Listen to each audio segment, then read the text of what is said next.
Thank you, Julia. So David probably doesn't really need an introduction, but I'll give it a shot. We're very happy to have you here. It's an honor. David is internationally recognized for his work in enabling leaders to apply systems thinking to achieve breakthroughs around chronic complex problems and to develop strategies which improve system-wide performance over time. David is a founding partner of Bridgeway Partners and was previously one of the founders of Innovation Associates, the consulting firm whose pioneering work in the area of organizational learning formed the basis for fellow co-founder Peter Senge's management classic, The Fifth Discipline. Much of David's work over the past 30 years has focused on enabling leaders to apply systems thinking to hone organizational strategy and achieve sustainable change. David's book, as Julia mentioned, is going to be available for purchase after the presentation. So thank you, David, and I'll turn it over to you.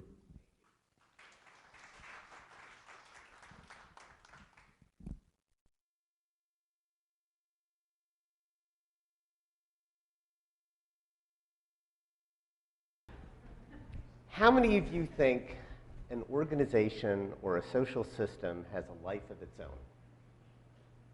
Right? You know, you're going to provide your input, and then it's going to do what it wants. Thank you very much for your input. So we'd like to get to the point where you can learn to work a little bit more consciously with the forces at play in a social system, in an organization, instead of unconsciously work against those forces. Now, how do we go about doing that? Well, the key is right here. Well, watch where that thing lands. We'll probably need it. There's this sense that we have that things are connected to each other, but we don't quite know how they're connected or what to do about the fact that they're connected. So systems thinking in very important ways is about understanding non-obvious connections and learning to create connections that are more productive for the system as a whole. What I'd like to do in the brief time that we have together is, first of all, talk a little bit about understanding why good intentions are not enough. And from there, to distinguish conventional thinking from systems thinking. Learn a few basic systems thinking tools, see how those tools apply to the challenges of ending homelessness and reducing inequity, both economic and social inequity, and summarize when and how to apply systems thinking. So that's what we'll focus on. I also want to make sure that there is time for conversation at the end, and as we go along, if you have any questions, please feel free to raise them as well. So why good intentions are not enough? The following headlines come from stories that are essentially all true stories. In the news, homeless shelters perpetuate homelessness. Drug busts increase drug-related crime. Food banks contribute to food deserts. Get tough prison sentences fail to reduce the fear of violent crime. Job training programs increase unemployment. What's going on? Think about it for a moment. Turn to someone sitting next to you and consider, what do these stories have in common? Take a moment.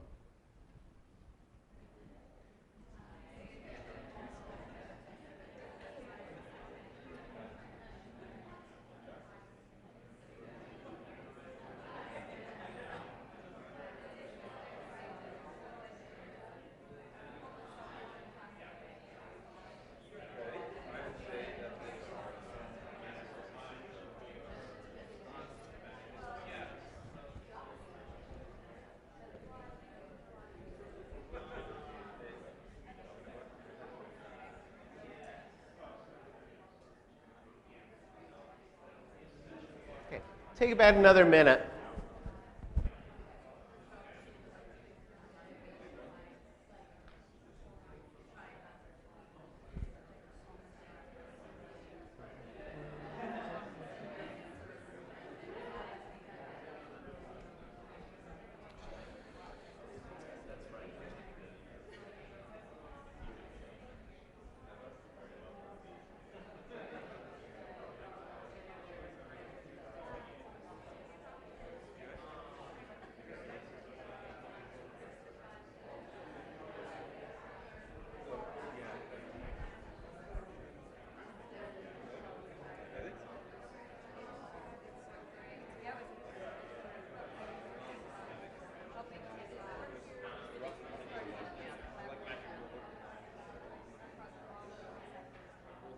Okay. So what did you identify? What do these stories have in common?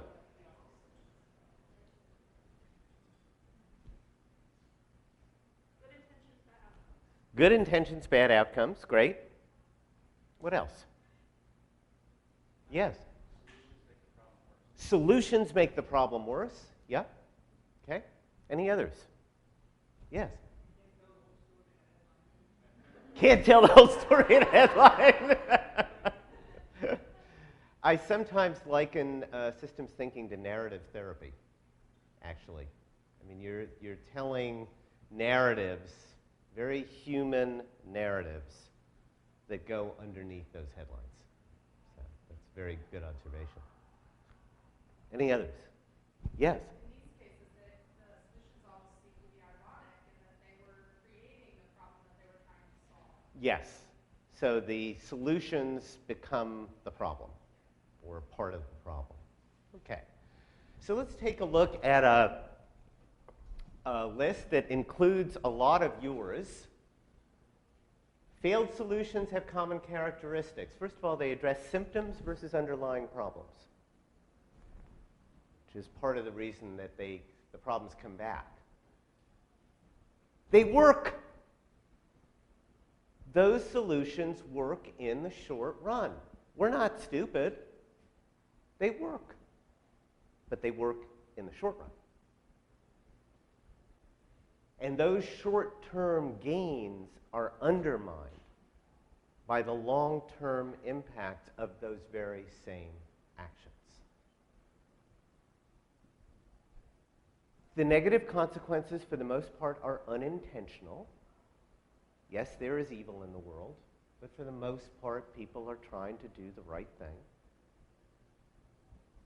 And if the problem recurs, we don't see our responsibility for the problem. We're all about the solution. They're about the problem. But as Bill Torbert, who used to teach at Boston College, said, if you are not aware of how you're part of the problem, you actually can't be part of the solution.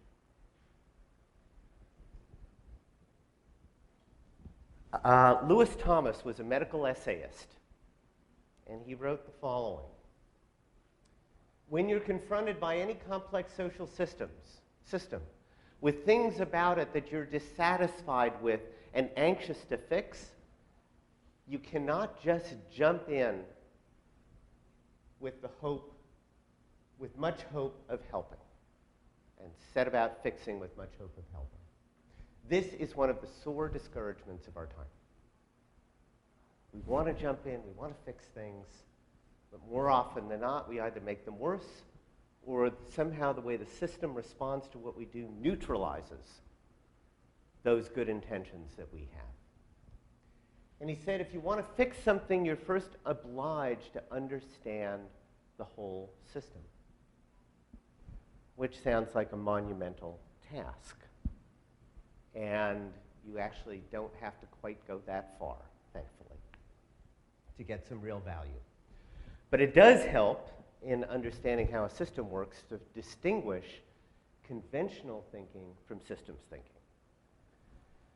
Now, first of all, just some simple definitions. A system as defined by Donella Meadows, who is an outstanding systems thinker.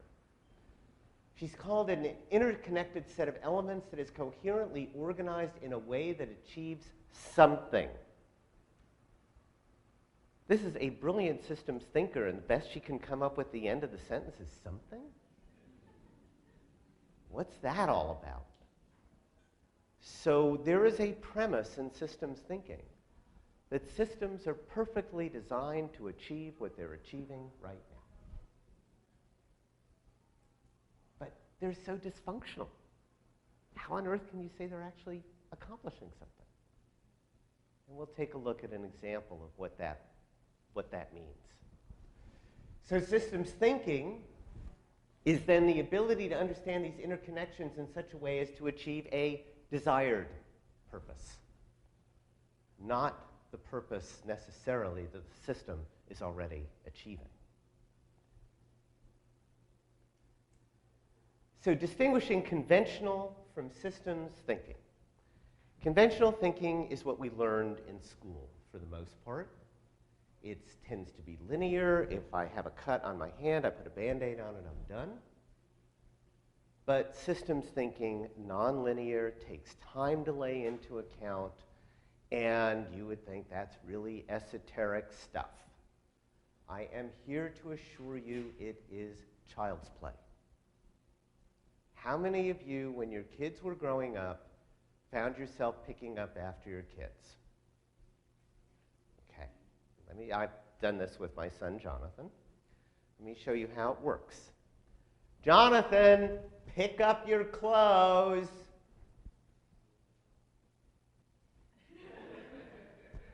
Jonathan, pick up your clothes.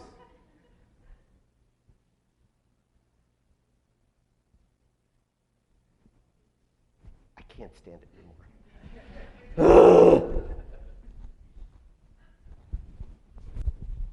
Into the hamper, which is about 6 feet from his room. Jonathan comes in.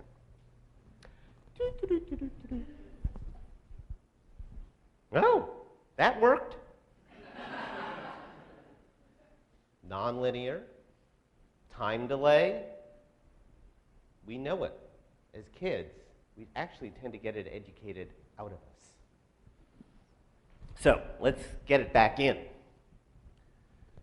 Conventional thinking, the connection between the problems and their underlying causes, or the symptoms, their underlying causes, is obvious and easy to trace. In complex systems, the relationship between problems and their causes is indirect and not obvious. Conventional thinking, when things don't work, it's because others, either within our organization or outside our organization, somewhere else in the system, are screwing it up. We're doing the right thing, they're holding us back in some way. Systems thinking starts with the premise that we unwittingly create or contribute to the very problems that we're trying to solve. Now, the value of that viewpoint is that it allows us to empower ourselves. It's not to turn the blame from out there to turn the blame in here.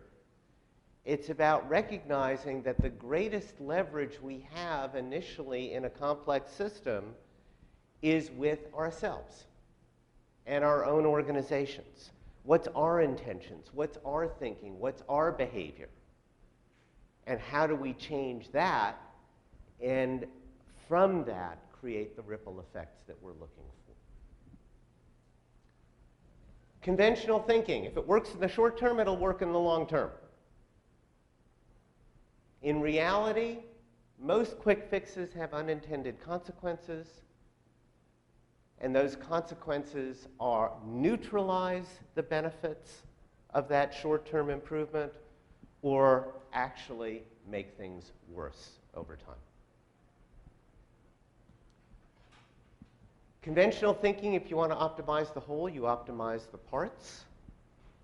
And in systems thinking, if you want to optimize the whole, you optimize the relationships among the parts.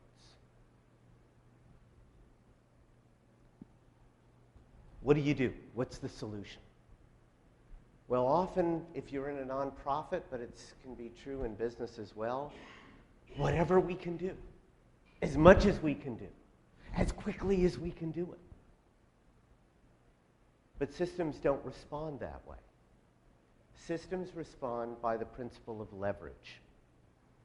That there's only a few key coordinated changes sustained over time that begin to shift that system in the direction that we want it to move. So some very significant differences. That's the verbals.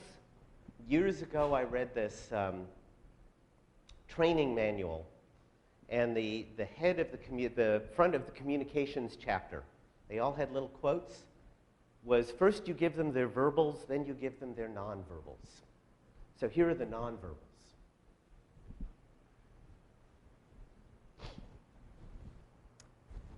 The expert problem solver, right? I get my problem solved in my part of the system.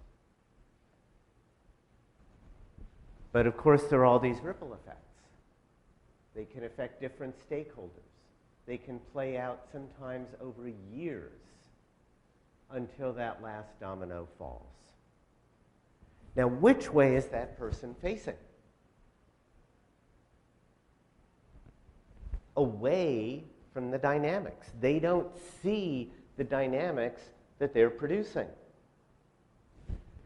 And what happens when the last domino falls? There's two possibilities. What do you think they are?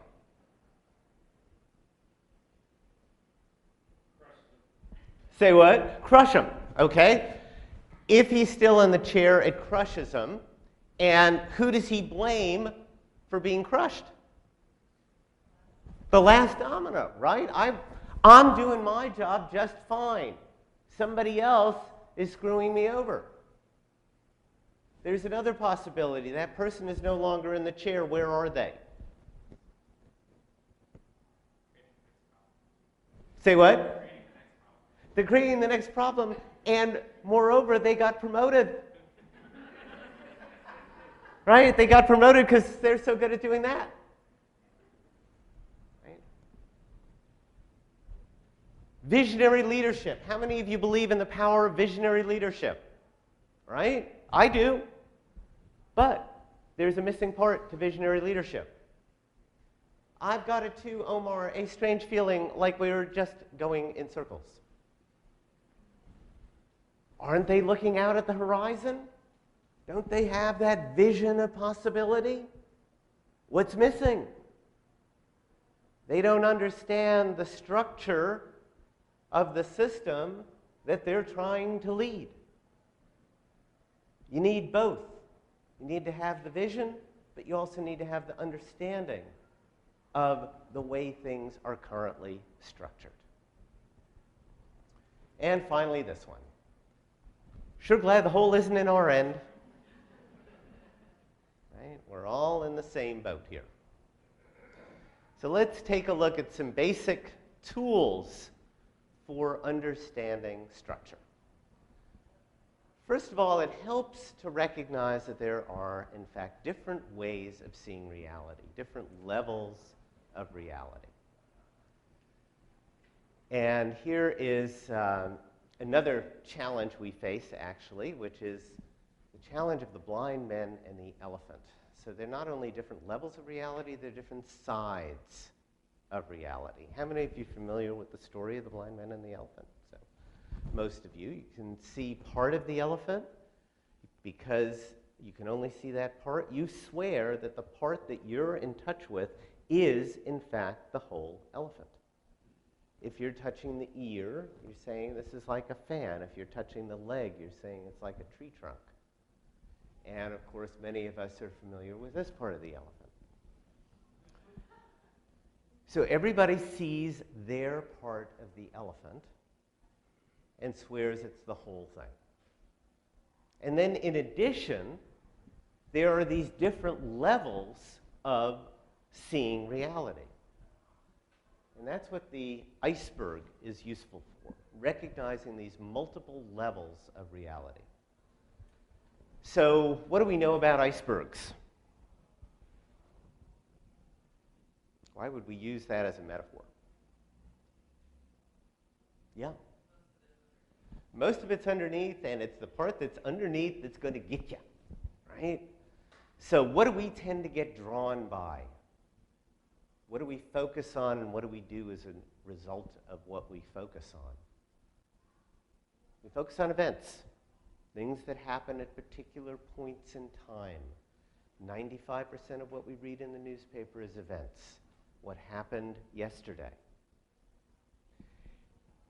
Events usually come in the form of crises or fires that we have to put out. And so, in the face of these events, our tendencies and what we can do is to react and try to firefight, put out the fire. Occasionally, and you'll see this occasionally in the newspaper too, you step back from the individual events and you start to see that the events are not disconnected from each other. They're part of some trend or pattern that's been unfolding over time. So now we can look at reality in terms of trends and patterns. And if we can see a trend or pattern, how something's unfolding over time, if we're lucky, we can anticipate what might happen next and forecast into the future. However, often those forecasts are wrong. And if the trend is moving in the wrong direction, telling ourselves, oh yeah, I can see things are about to get even worse, is not very reassuring. We'd like to actually be able to influence that trend or pattern and redesign what is creating it. And that's what leads us to an understanding of what's called system structure. The forces or pressures at play in the system. And they include things like policies, processes, power dynamics, but also more subtle forms of structure, like perceptions, the thoughts we have between our ears, and this niggling question of purpose. Why does the system behave the way it behaves? What is it trying to accomplish? If we can understand system structure, then we can actually change the system and create something different.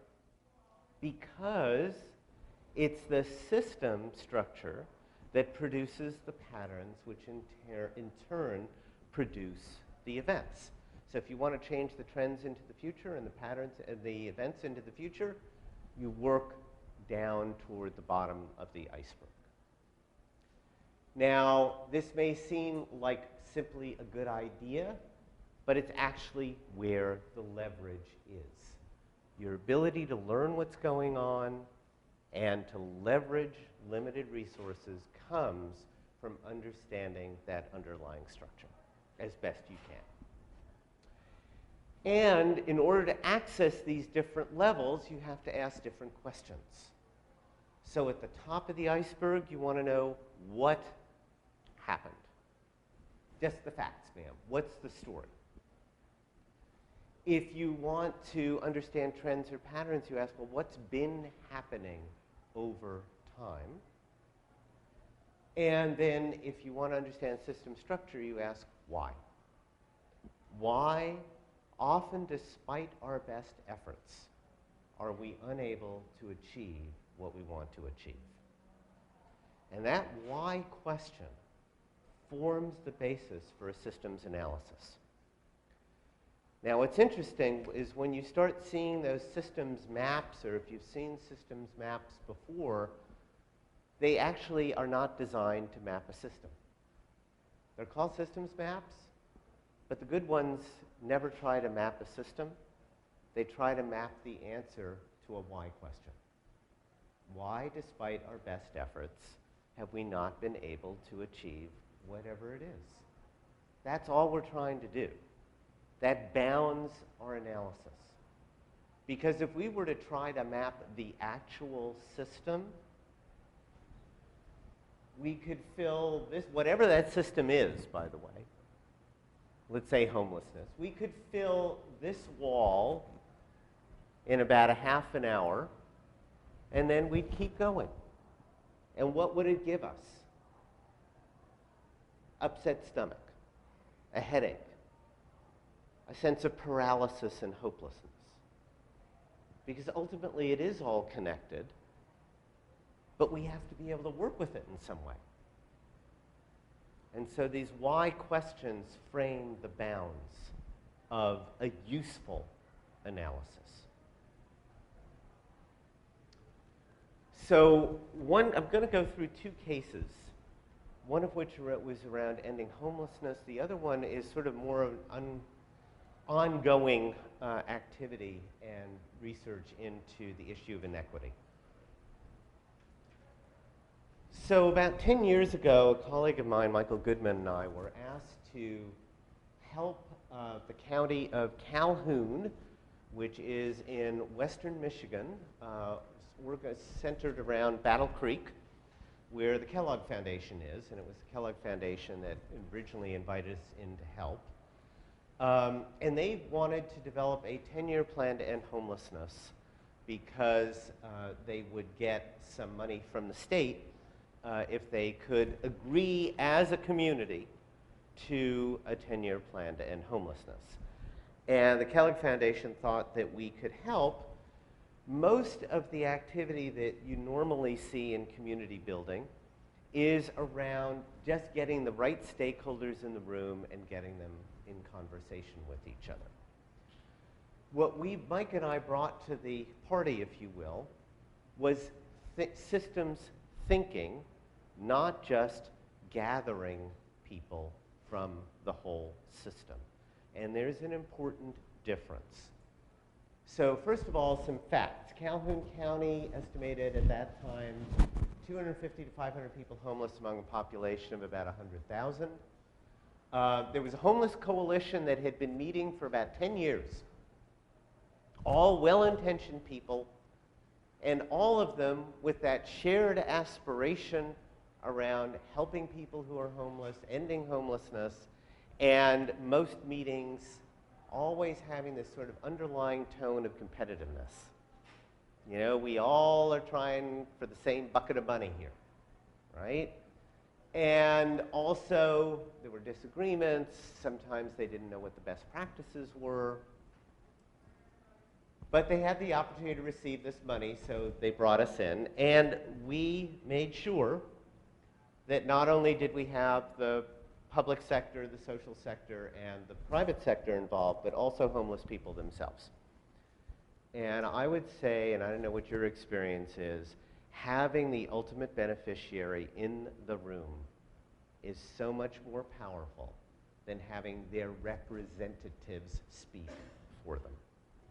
So we wanted to make sure that homeless people were actively engaged. This is a typical homeless coalition meeting. You can't really see very much, but let me give you a flavor for this.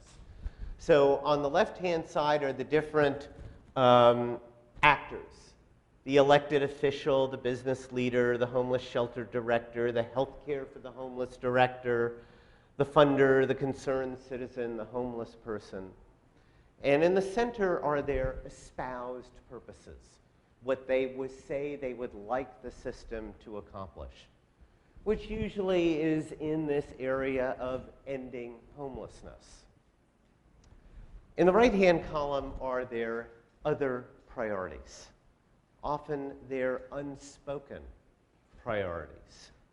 So, for example, for the elected official, yeah, this permanent housing idea, that's a good idea, but takes a long time, it's expensive, and the community has other more immediate issues to deal with. If I'm the business leader, look, it's important for everyone to have shelter. But actually, as long as they're not downtown, that's okay. The homeless shelter director, giving people shelter is humane. Hey, in fact, the more beds we fill, the more money we get. Now, how you get to ending homelessness when you keep filling beds is a little bit beyond me, but and so on. So everybody's got these unspoken priorities. They're actually trying to optimize their own part of the system in the belief that if they optimize their part of the system, the whole would improve. But in fact, it doesn't work that way. So I have found that helping people think systemically is a very powerful complement to helping them just gather systemically and talk together to get over these hurdles. The trends we saw in Calhoun County were that the visibility of the problem had been very high for a while, and then it started to tail off, largely when that downtown homeless shelter got moved to the outskirts of the city. The efforts to reduce homelessness had increased for a while but plateaued, and the number of homeless people had continued to increase. So how could we explain that, and what could people do with those insights? So to explain it, I'm going to introduce this idea of systems archetypes. I remember I very early on said this in some sense, this is like restructuring narratives for people, helping people tell a story and then tell a different story. Systems archetypes are all too human stories of patterns and traps that we fall into without realizing it, and that we keep repeating until we see the nature of those structures and can step away and create a different structure. One of those structures or stories is called shifting the burden, which I'll explain for the homelessness case. Another one is called success to the successful, which helps us explain inequity. There are about a dozen or more of these archetypes. They don't explain the system, but they do give us a leg up to understanding complexity in a way that we can work with it productively. So these are common stories, as I said. To me, the most important one here at the bottom, they shift the focus from shame and blame to inquiry. Either we're ashamed that we can't seem to get out of the mess we're in. We blame others for getting us into the mess we're in, instead of inquiring into what exactly is the nature of the mess we're in, and what might we be able to do differently with those insights. So I mentioned shifting the burden. How many of you are familiar with this idea of an archetype, by the way? A few of you. Okay. So shifting the burden is the story of a problem symptom that people can address in one of two ways. Either by implementing a quick fix that reduces the problem symptom in the short term, or by implementing a longer-term, more fundamental solution that would hopefully take care of that, reduce that problem symptom in a more sustainable way. Notice that on the side here on the right, if we were to turn the iceberg on its side, and the bottom of the iceberg is on the left, and the middle of the iceberg are these trends or patterns, what we see is that the problem symptom over time in this type of dynamic temporarily goes down when we implement the quick fix. But because we implement the quick fix and the problem symptom goes down, we reduce our motivation to implement the fundamental solution. Why bother to do something that takes longer, takes more money, when we can take care of it through this quick fix? So when the problem symptom goes down, we don't implement the long-term solution. We convince ourselves out of it. And when we don't implement the long-term solution, the problem symptom comes back, but a little bit worse than the first time. But we don't really notice that. So we have the same choice. Do we implement the quick fix or the fundamental solution? Quick fix works. Maybe we just need to do a little more of it. So we implement the quick fix again. Sure enough, the problem symptom goes down. We pat ourselves on the back or on the mic, and it comes back again because we don't implement the fundamental solution. And so on and so on. It goes, and then it's even worse. Because the more and more we depend on the quick fix, it actually builds up a set of side effects that undermine our actual ability to implement the long-term solution, even if we wanted to. So not only have we reduced our motivation to implement the long-term solution, we've actually undermined our ability to implement the long-term solution. The other name for this dynamic, shifting the burden, means shifting the burden to the quick fix. When I picked my close up, when I picked Johnson's close up for him, the shifting the burden has effectively gone to me. I'm the quick fix in that system. Another term for that is addiction. This is the core dynamic of any type of addiction.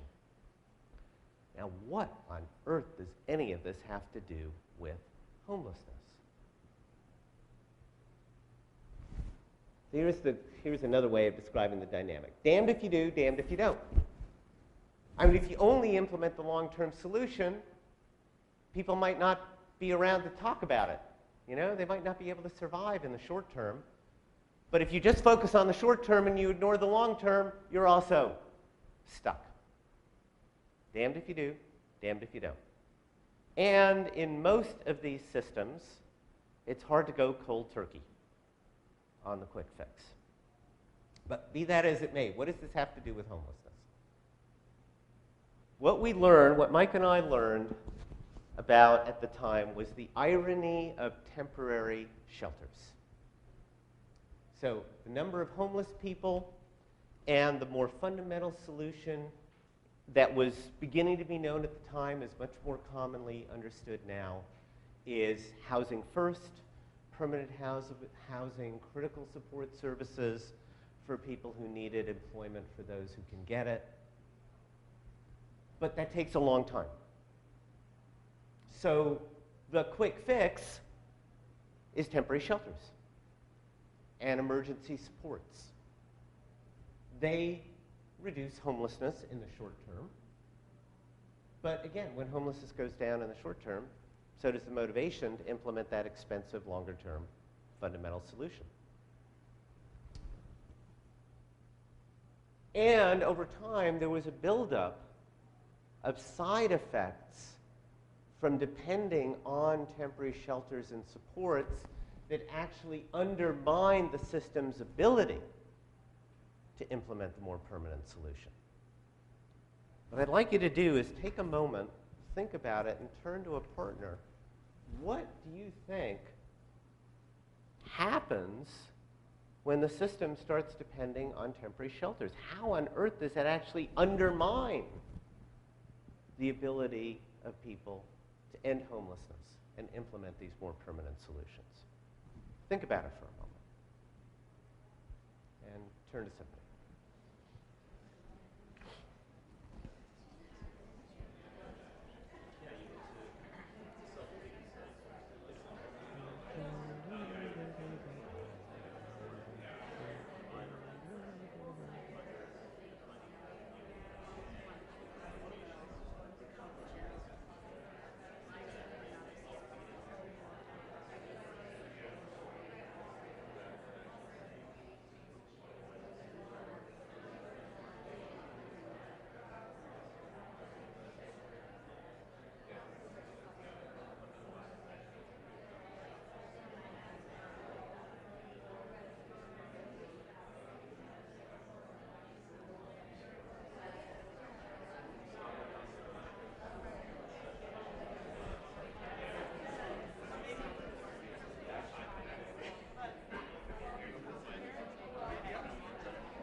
Okay, take about another minute.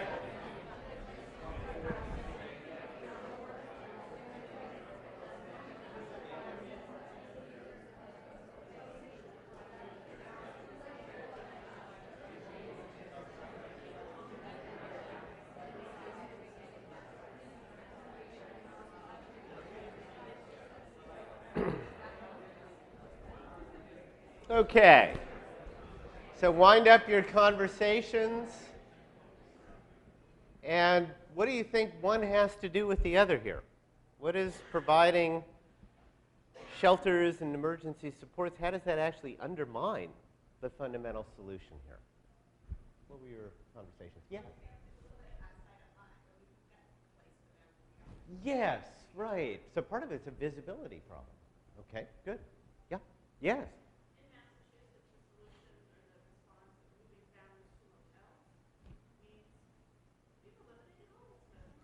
Exactly. So also the visibility issue. Good.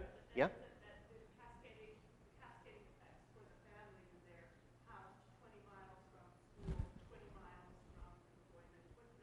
Right. It actually makes it worse. Not just it's not just a benign solution. It actually makes things worse. Yes. Yeah.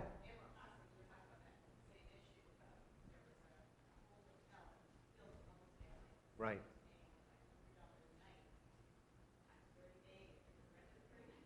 Yes. Yes. Yeah. Yeah. Good. Yes, sir.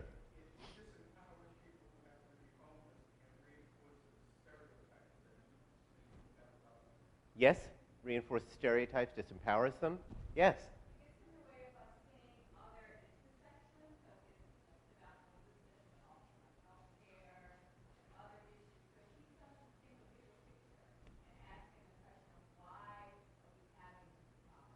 Yes. So it also focuses the problem that way. Yes, ma'am. Yes. Right. Mm-hmm. Great. So I'll take one more, and then I'll show you what at least we found in Calhoun County. Yes.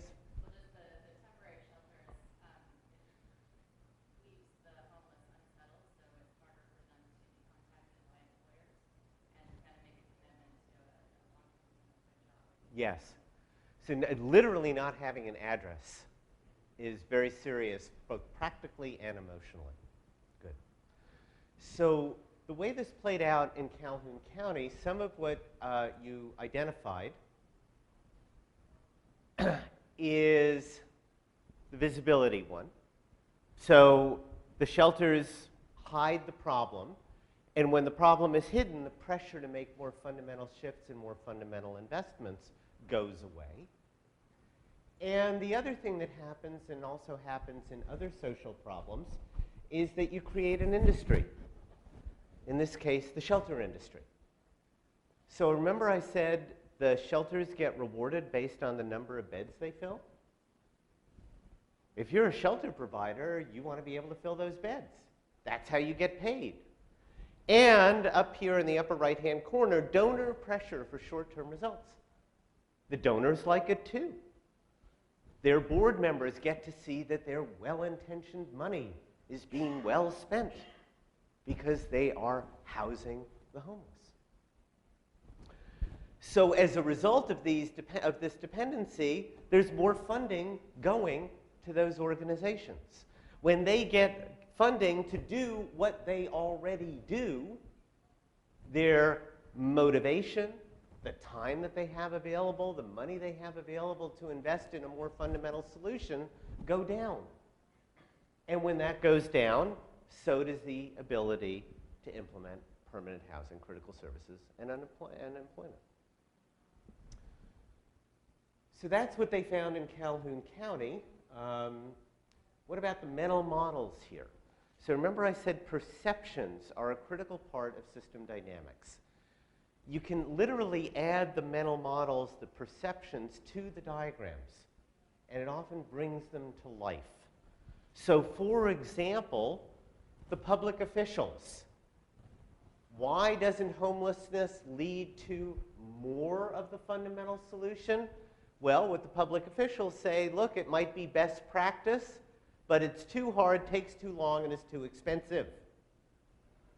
Or if you're a shelter provider, why do we keep feeding this? Look, we have to help people now. It's the humane thing to do. How do you argue with that? The public around this visibility thing. What's the problem here? We have more pressing needs. The service providers again. Look, we have to protect our own funding. And the donors, our board expects results. All of those perceptions keep and kept that dynamic alive in that community. Now, what about this curious question of purpose? Remember I said at the outset, systems are perfectly designed to achieve what they're achieving right now. What on earth is this system achieving? Well, one thing it's achieving is helping people feel good about helping people who are homeless. You feel good that you've been able to help them out, give them a roof over their heads. You reduce the visibility of the problem. That's not bad. You reduce the severity of the problem. At least they're not out on the street. And you get funding for what you're doing. Hey, got budgets, budgets. I've got employees to pay. So there are plenty of benefits to the current system, none of which are ending homelessness. If the intention is to end homelessness, then you have to create a different system. If the intention is to do all those things on the left-hand side, you're golden, you don't have to do anything. So a critical part of this work is helping people see the difference between their espoused purpose and the actual purpose, the current benefits that the system is achieving, and encouraging people, challenging people to make a choice. So what were the leverage points in this situation, those few things that they could do differently? One was to reduce and reframe shelter use. So you can't necessarily eliminate shelters entirely, but you can reframe what they're there for to serve as temporary transitional points to more permanent housing. And you can also, over time, hopefully reduce the actual number of shelters. You need to be able to cultivate and motivate, create sustained motivation toward the more fundamental long-term solution through a vision, in this case, of housing first and investing in affordable housing with support services,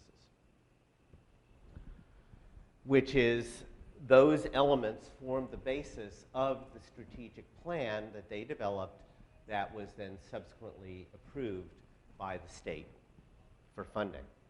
So what happened? The plan, in fact, did get funded. Amazing thing happened the next time that HUD money came through the community for homelessness issues to the Homeless Coalition.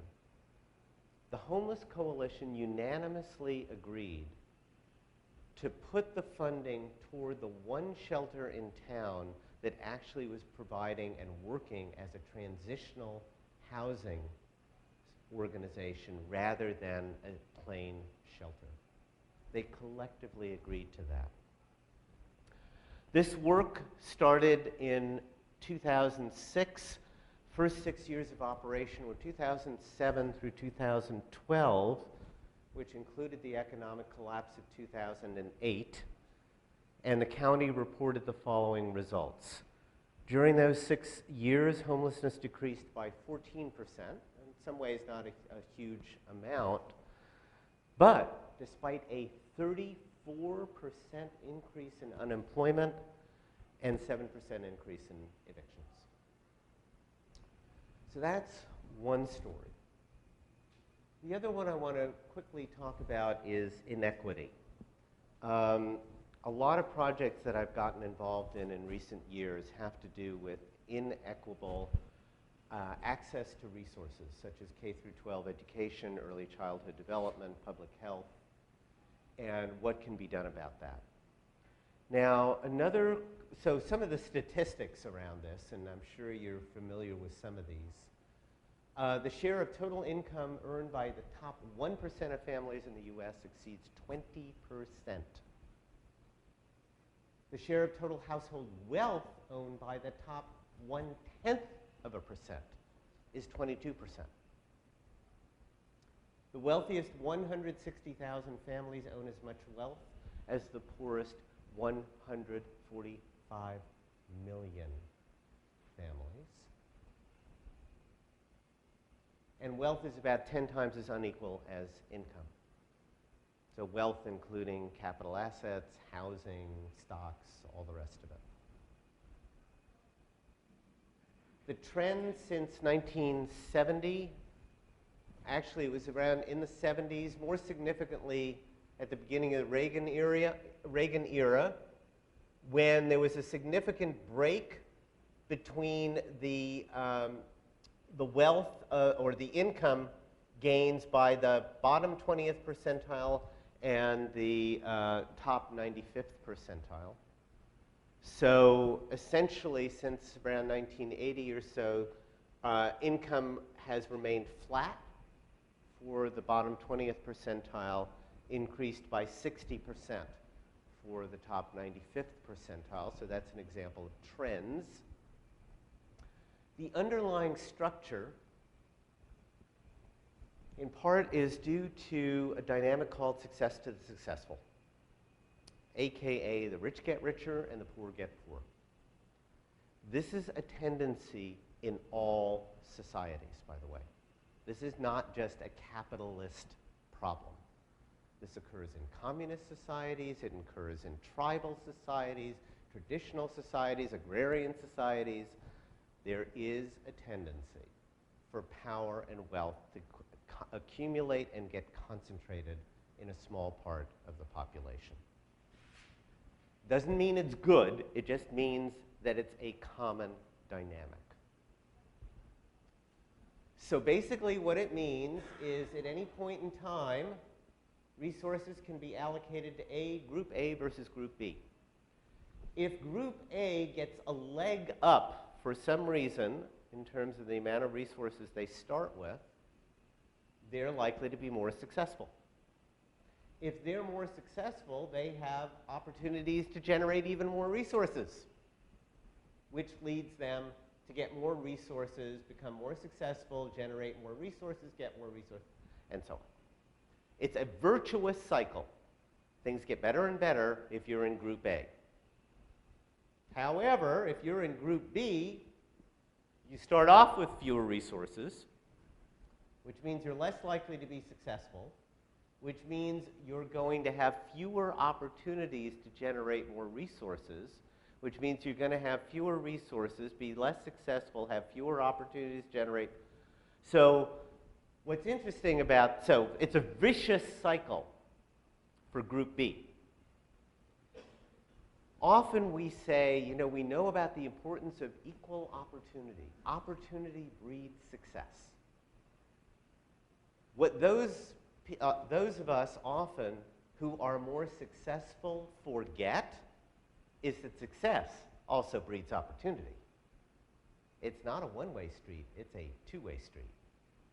And it works in our favor if we're somewhere at the top, and it works against those who are somewhere at the bottom. Now, those resources, by the way, could include housing, health, education, money, capital assets, social connections, political influence, self-image, how others view us. All of those are resources.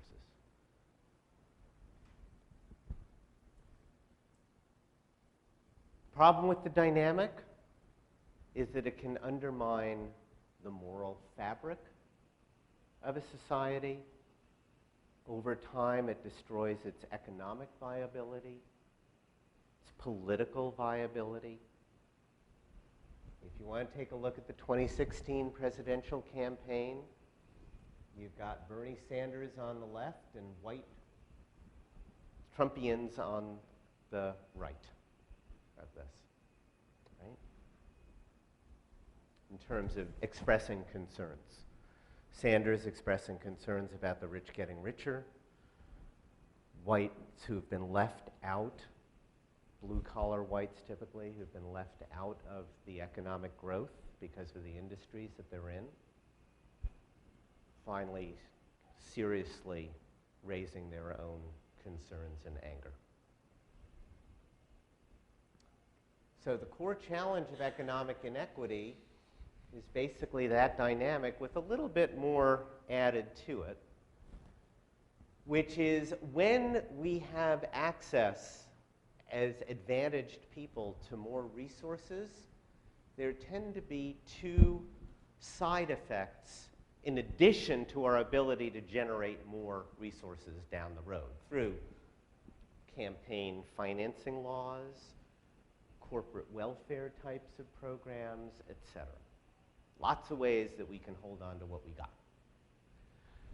From a mental, mindset, perceptual point of view, there's something else going on. One, when we're successful, we tend to assume we're successful because we're better than they are.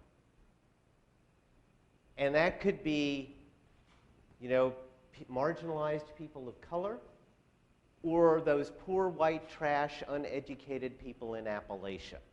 It doesn't have to be just an ethnic issue, although often it is. So we justify ourselves. We have more because we are better, not because we're just damn lucky. And the opposite side of the coin also is something that we experience, which is the fear of loss. I've got more, and if I've got more, it can get taken away from me, and therefore I better hold onto it. So both of those, the opposites. As a result of self-justification and fear of loss, we tend to segregate and keep ourselves away from the other. You know, the hardest part of that homelessness project for me was talking to homeless people. I had never spoken with a homeless person. I would always pass them by. I don't want to become like them. If I get too close, maybe I'll become like them. They were human beings. But I actually didn't know that until I got involved in this project. And where does that segregation lead to? I want to double-click on the right-hand side of the diagram and start sketching out the idea of intergenerational cycles of poverty. One of those cycles, if we start, for lack of a better place, with the ability to pay for quality housing.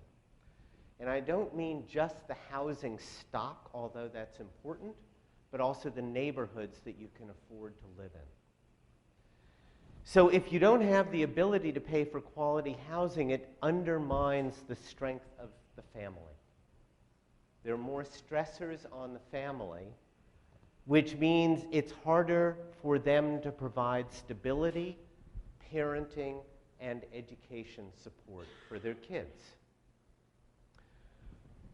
When they can't be strong enough to do that, the educational performance of the kids suffers. And that's not just in terms of the content of what they can learn, but also their self-image, their social development and ability to connect with other kids who are on more of a success trajectory. Over time, that lack of educational performance translates into a lack of earning power. So as these kids become older and become adults, it's harder for them to generate living wage jobs. Like one living wage job, not 3 adding up to 1. And without that earning power, it's hard for them to pay for quality housing. That cycle continues. And there are others. For example, as earning power goes down, what's happening here. Okay. As earning power goes down, so does personal health and access to childcare. It's hard for people to take care of themselves, to get the right food, to take the time for exercise, getting access to childcare, all of which undermine the strength of the family, which put further stressors on the family, undermine the ability to educate the kids, undermine earning power, education performance, earning power into the next generation. And then as educational performance suffers, as kids struggle in school, they're more subject to disciplinary problems, which then is the core of the school to prison pipeline, which leads to criminal behavior, which has led to mass incarceration, which further undermines families. And if these kids are lucky to get through school and they're struggling economically with jobs, again, that temptation to fall into criminal behavior of some kind, which given the get tough sentences that we've been living with now for the last 45 years, has led to mass incarceration and further disruption of families. So those are just some of the vicious cycles. I'm sure you could come up with way more. And then all of this coming back to this issue of segregation in terms of housing, in terms of schools, undermining housing, undermining the strength of the schools that serve that population, and undermining the connectedness, the social capital that they can develop if they were exposed to kids who are more on a success trajectory early on. So what do we do with all of that? Well, if this is all there was, if things were just getting worse and worse and worse, nobody would be able to, there would be like so many people who could not survive at all.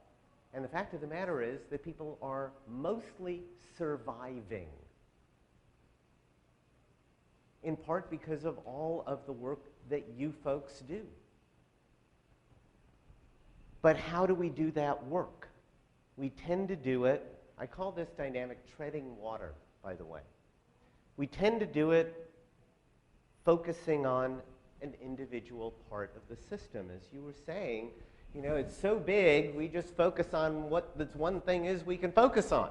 So if you happen to be interested in human services, like healthcare and food and childcare and early childhood and parental counseling, you're working on the strength of the family one. And if you are focusing on education, you've got educational programs like pre-K to post, mentorship, juvenile justice prevention, enrichment. You're focusing on that part of the system. And other folks are focusing up here on housing, on homelessness, developing affordable housing. And then there are other folks down here focusing on workforce and local business development, usually all in isolated ways. What it's like is people are drowning and we're helping them tread water. As somebody connected with a community foundation, they were looking at upward mobility for their city, said that system is perfectly designed to help people sorta survive. Not thrive, not succeed, sorta survive. And again, these are all our best intentions to try to break these cycles. So what on earth can we do about it?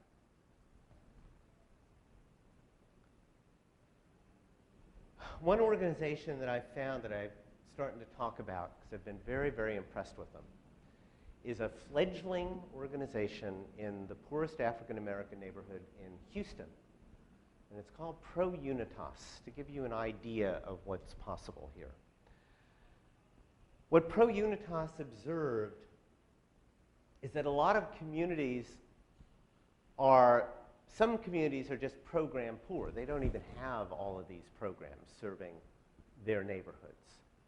Others of them have lots of programs, but in the terms of the founder, they're program rich but systems poor. And what Pro Unitas seeks to do is to create systemic richness, where there sometimes is not enough programs or lots of programs that are all disconnected from each other. So the background here, the goal is to support the development of whole children in one of Houston's poorest neighborhoods. It's a new, non-affiliated nonprofit. So unlike a lot of what are called in collective impact terms backbone organizations, most backbone organizations are one of. They're one of the nonprofits in the community. They're one of the churches in the community. They're one of the this or the that. And what the founder here did is he actually recognized the need for an entirely different kind of organization that didn't deliver any services at all. But what it did is developed a system that allowed all the service providers to do their work in more effective ways. And so what it does is it integrates the social services provided to children ages 0 to 24, birth to 24, by all independent partner organizations. There are now 35 partner organizations working in this neighborhood. There were many fewer when he got started. And now 35 partner organizations working in this neighborhood. They're all co-located within the schools. So no longer do the teachers and the administrators need to go find out where the resources are somewhere else in the community. No longer did the kids need to figure out and the parents need to figure out transportation to get to those services. No longer necessarily do the partner organizations need to figure out who else to talk to who's also serving the kid. All of that is being developed systemically. And the co-location helps everybody in the system. There's a community council and there is a youth council, both of whom provide needs assessments to the partner organizations. What do we need, what's working, what isn't working, and feedback to those service organizations. They are establishing an information and performance tracking system for the whole neighborhood, for all those services to all those kids. And they're also thinking about becoming a one-point shopping for fundraising for all of those partner organizations in that neighborhood. That's likely to only happen once they get into multiple neighborhoods. But the idea of one-stop provision of fundraising is, of course, very attractive if you're a nonprofit working in a particular neighborhood. So those are all features that they are currently developing. What they've accomplished so far, and they've only been at this for about a year, is that they have enlisted 35 partner organizations, and those were signed up within 4 months of operation. They've raised a lot of money. The foundations in Houston are very, very interested in them. There have also been corporations providing money. They've served 400 children so far. They don't serve the same children all the time. Children are supported. They move on to other children who are at greater risk and so on. And the Houston School District is very interested in expanding the model to other neighborhoods. And thankfully, the founder is an amazing guy. He is all of 26. He's a Palestinian who grew up in Kuwait and has a fascination for systems and is all heart. I mean, he's an amazing guy. He is so smart and has no ego at all about what he is doing. In one of his smarts is resisting the desires to grow the organization too quickly. He really recognizes he wants to get the systems, all those systems working, have a model that is in fact replicable, have the capacity in place to serve another neighborhood when that comes up. He wants to do it, but he recognizes it's too tempting to try to move too quickly. So to generalize beyond that, what I would say from the work I've done is, what can we do? One is to increase collaboration among ourselves and think about what we can do collectively, not just individually, and also across sectors. Expand our focus to include strategies that are community-driven as well as government-driven. Structures that are informal, like peer support groups, as well as formal structures. Metrics that are qualitative as well as quantitative. People on the ground tend to know this, but the moment they're trying to make recommendations to power figures, all of their experience goes out the window, and it's all about the formal policies, top-down, that we need to implement. And I did some work with actually a group of early childhood developers, or system developers in Connecticut. And they were the ones who first kind of became aware of this. Said, here we are trying to, they were asked to redesign the early childhood development and education system for Connecticut. They were all the experts. They were hired by the governor or requested by the governor to do this work. And so, wow, you know, you get to make recommendations to the governor. And they realized, oh my God, we're making all of the kinds of proposals that a governor would expect. We know ourselves from working in the front lines that those are not sufficient by any means. So they had to remind themselves to expand strategies, structures, metrics. Reinvestment. So we have social impact bonds and investment that are designed to pay forward on results we'd like to see. Reinvesting the dividends, the gains from what we accomplish is also important, because how on earth are we going to sustain this work over time? Return on investment. Reinvest your returns. So there is at least a justice reinvestment program going on.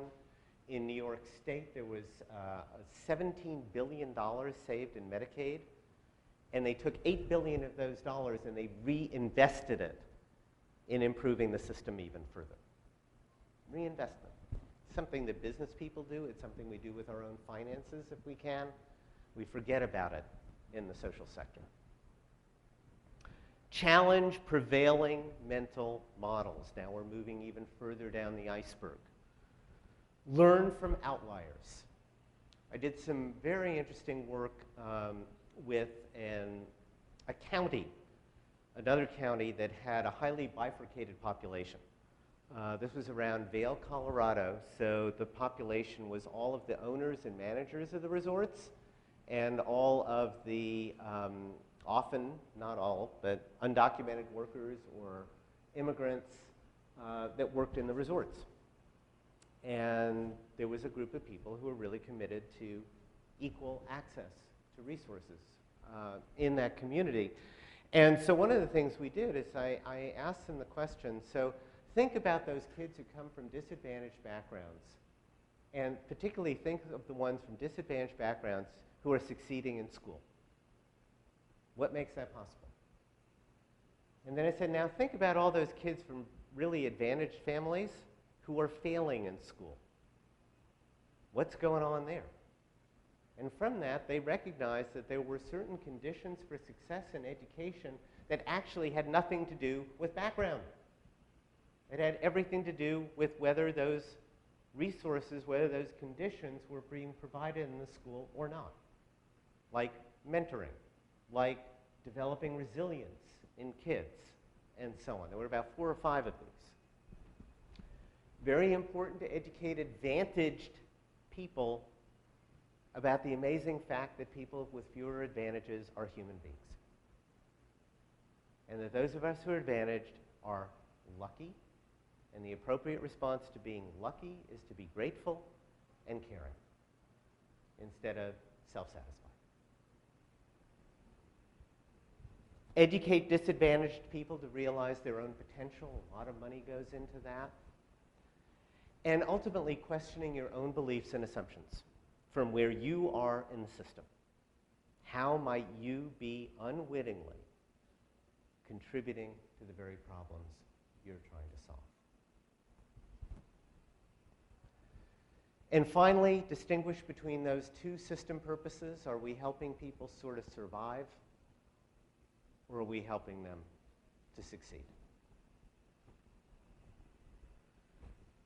So those are two examples, one from homelessness, one from the area of inequity. I want to close briefly by talking about when and how to apply this type of work. So when to use a systems approach.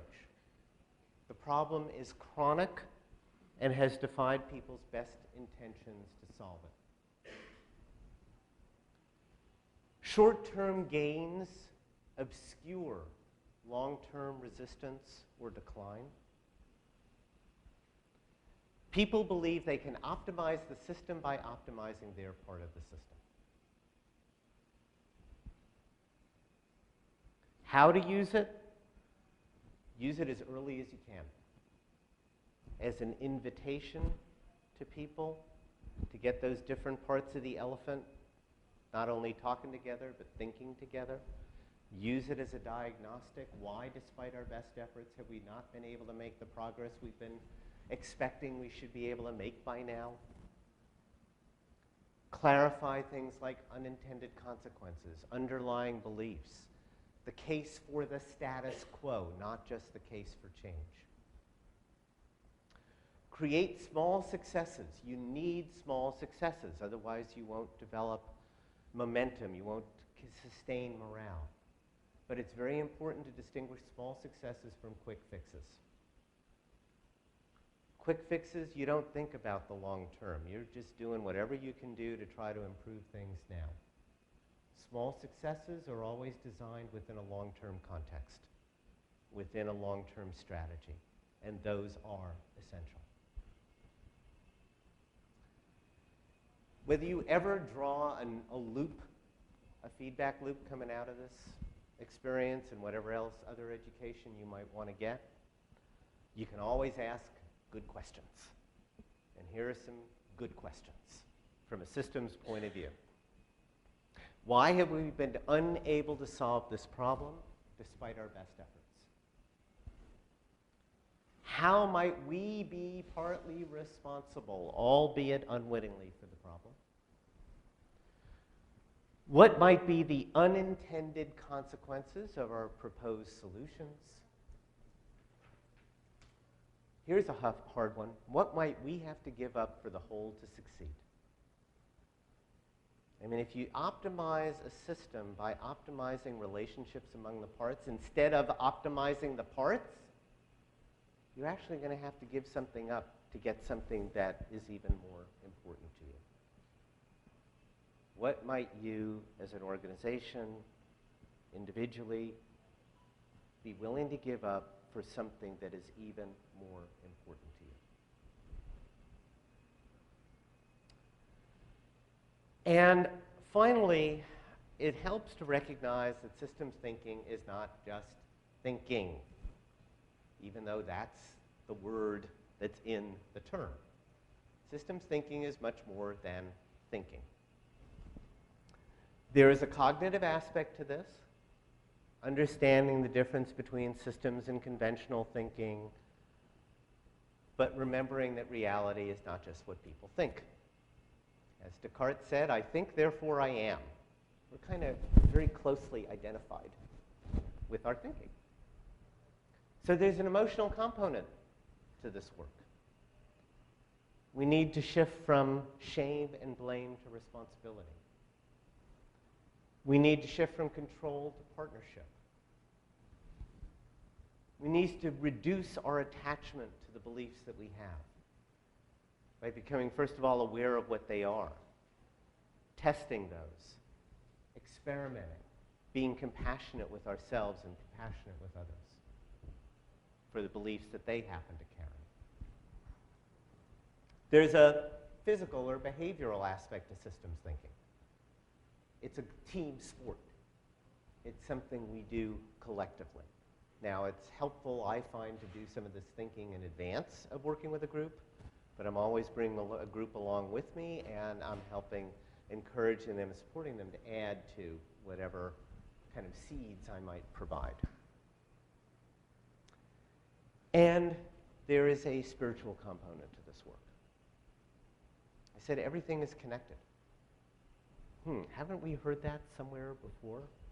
In practically any religious tradition that we grew up with or have since wanted to explore or adopt? Everything's connected. And it can be connected for good or connected for bad. So in the Old Testament it says, God says, choose life or choose death.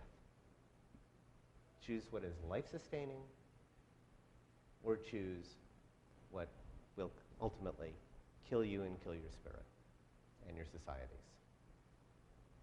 How do we cultivate positive connections and weaken dysfunctional ones? And one of the ways to do that is to develop character strengths. A good part of this work is about nourishing curiosity. Why aren't things working? Despite the fact that we think they should, that we should be able to get further than we're getting. Respect. Respect for other people's points of view. Seeing more of the elephant. Having vision. We need vision to sustain our commitment to more long-term fundamental solutions. Without vision, the people will perish.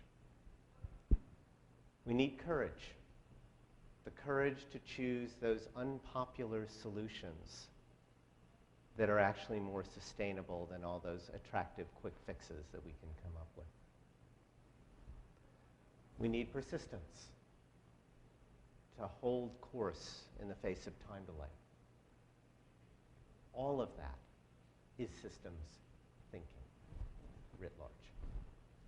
So, I'll just point out some resources. I realize we've come almost to the end. So, there, Schuyler, do you understand it now? No, but I'm confused on a much higher plane. So if that's where you are, that's most likely where you should be.